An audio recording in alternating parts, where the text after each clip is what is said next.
Bienvenue à cette troisième édition du Didiga Festival. Nous sommes ici à Yakolidabo, en plein pays BT, à l'ouest de la Côte d'Ivoire, entre les villes de Gagnoa et de Soubré. Le Didiga Festival, c'est un rendez-vous culturel qui célèbre les chants et l'oralité.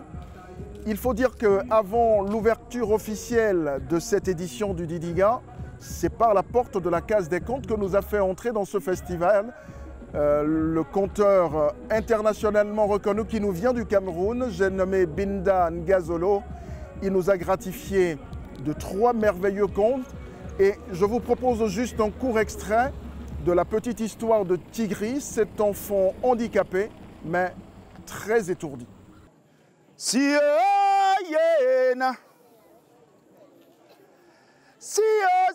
Siyo, makva na bizane anango la fana. Mazoni zome woswani sobe nambiei makva asie biezanena. Oh. Mes chers amis, j'attends de vous une participation enthousiaste et zélée, bien que disciplinée pour mes petits amis. Alors on va voir si le contrat est clair pour tout le monde. Quand je vous lance, vous répondez tous encore hey, histoire de me transmettre un peu de votre énergie pour que je puisse vous entraîner dans les méandres de l'imaginaire de mes grands-mères. On va voir comment ça fonctionne. Radjabe, lui, il s'appelait Tigri. Mes chers amis, Tigri était né sans tête, sans bras, sans jambes. Ouais, une boule en somme. Il avait 2 trous à la place des yeux. Au même niveau que les yeux, il avait 2 trous à la place des oreilles, mais sans lobe. Un peu plus bas, il avait 2 trous à la place des narines, mais sans nez. Juste en bas, il avait un autre trou à la place de la bouche, mais sans lèvres, avec une langue et des dents dedans. Rouadjabe! Rouadjabe! Quand ses parents allaient travailler au champ, ils avaient pris l'habitude de laisser Tigri devant la maison pour qu'il ne reste pas enfermé toute la sainte journée. Et pendant la journée entière, Tigri n'avait que des animaux domestiques pour partager la journée avec lui. Il y avait dedans des chèvres. Vous connaissez d'autres animaux domestiques? Il y avait des chèvres, il y avait quoi? Des chiens et puis des chats. Les animaux domestiques. Ah, vous ne connaissez pas? Des quoi? Ah, des bœufs, des zébus. C'est ce qu'il y a en Afrique. Rouadjabe! Rouadjabe! Un jour, pendant que les parents de Tigri étaient allés vaquer à leurs occupations, voilà que tout d'un coup, un groupe de fantômes sortis de la forêt profonde des fantômes traverse la place du village et se dirige vers la demeure des parents de Tigri. Tigri, wawa, Tigri, je veux mes 2 yeux. Tigri, wawa, Tigri, je veux mes cheveux. Tigri, wawa, Tigri, rends-moi vite ma face. Tigri, wawa, Tigri, je veux mes 2 fesses. Tigri, wawa, Tigri, Tigri, où iras-tu? Tigri, wawa, Tigri, Tigri, que feras-tu? Tigri, wawa, Tigri, Rouadjabe! Rouadjabe! Alors, les fantômes récupèrent leurs membres et abandonnent le pauvre Tigri tout seul dans la forêt profonde des fantômes. Rouadjabe! Rouadjabe! Vous voyez ce qui arrive aux enfants têtus? Après avoir écouté cette histoire, est-ce que vous serez encore têtus? Moi non plus. J'ai cessé d'être têtu le jour où ma grand-mère m'a raconté cette histoire que je partage avec vous. Rouadjabe! Rouadjabe! À la fin de ce conte, adultes et enfants venus nombreux sont repartis conquis et nous avons justement demandé aux enfants ce qu'ils en ont retenu. Voici leur réponse. J'ai retenu que le monsieur a parlé d'un enfant têtu. Il a dit qu'il y a un enfant qui n'avait ni bras, ni pieds, ni bras. et ses parents sont allés au champ. Il est resté seul à la maison et les fantômes sont venus. Les fantômes l'ont appelé et ils lui ont dit « Nous voulons que tu enlèves les mangues qui sont sur le manguier. » Et il a dit « Moi, j'ai ni bras ni pieds, je ne pourrai pas grimper. » C'est ça, les fantômes disent « Ne t'inquiète pas, on va te donner nos mangues et nos pieds. » Et ça, il est monté, il a secoué le manguier et les mangues sont tombées. Les fantômes ont pris les mangues, ils ont pris les mangues, ils se sont retournés. Quand ses parents sont quittés au champ, ils ont vu que quelqu'un a volé des mangues et la prochaine fois quand les fantômes sont venus enlever les mangues, ils ont donné les mangues à le petit et le petit a grimpé. Après, tous les membres du village sont sortis de leurs cachettes et les fantômes ont fui. Et le petit était content d'avoir des mangues. Sa maman aussi était contente.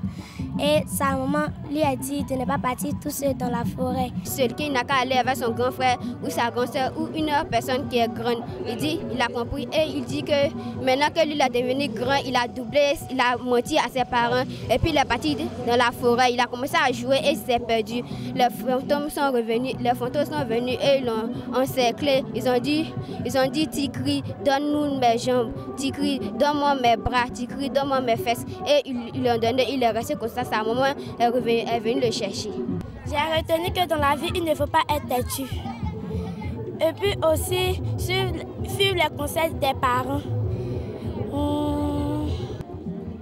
Il y a le leçon que j'ai retenu, envie de respecter les parents. À la maison, il n'y a personne qui me raconte des histoires comme ça. J'aimerais que mon papa ou ma grand-mère me raconte cette histoire. Chez moi, à la maison, il n'y en a pas. Il n'y a pas quelqu'un qui me raconte. Mais le conte africain aujourd'hui ne meurt-il pas, ou du moins, qu'est-ce qu'il en reste? Pour en savoir un peu plus, je vous propose l'éclairage du professeur Ziggy Koléa Paulin. Il est également le président du comité scientifique de cette édition du Didiga Festival. Déjà, Ampaté-Ba l'a dit, il y a des contes pour les enfants, il y a des contes pour les adultes qu'il appelle les matons velus. Le conte a deux trajectoires. Il y a une première qui définit le conte comme un jeu et il y a une seconde qui saisit le conte comme un enjeu.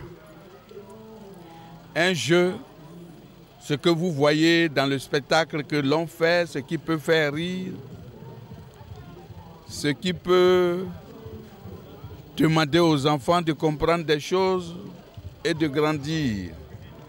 Mais le conte a un enjeu lorsqu'il contient une leçon à tirer.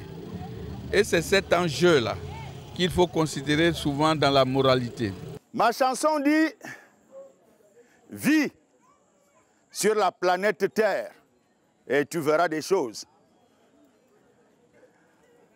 Ma chanson dit aussi, comme le disaient mes ancêtres, que l'antilope porte sur ses sabots la cause de sa propre mort.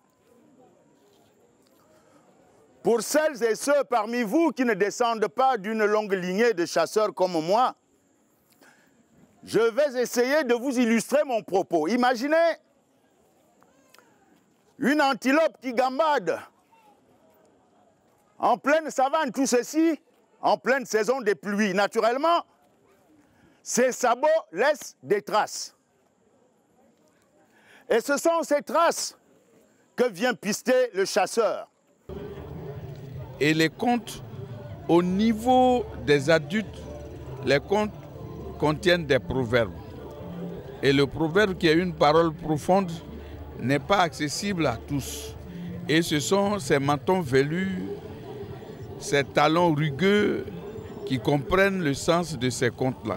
Mais l'enjeu important, c'est que le conte prône les valeurs sociales et flétrit les anti-valeurs.